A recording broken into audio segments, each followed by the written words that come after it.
Female लोकांनी body building हा game परमेश्वरांनी बनवलेलाच नाहीये. कारण फिमेलच्या अंगामध्ये इस्ट्रोजन लेवल जास्त असते, टेस्टोस्टेरॉन लेवल कमी कमी असते. असते. आणि पुरुषांच्या अंगामध्ये टेस्टोस्टेरॉन लेवल जास्त आहे जास्त असते. आणि इस्ट्रोजन लेवल कमी आहे. हं, हं. पण आज लेडीज सुद्धा बॉडी बिल्डर खूप आहे का?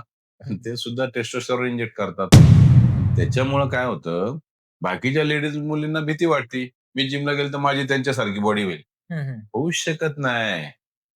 ओके. किती बी फार मरोस्तोवर व्यायाम केला एखाद्या लेडीजने 20 वर्ष जरी व्यायाम केला ना, अरे नाही. पुरुषागत बॉडी होऊच शकत नाही.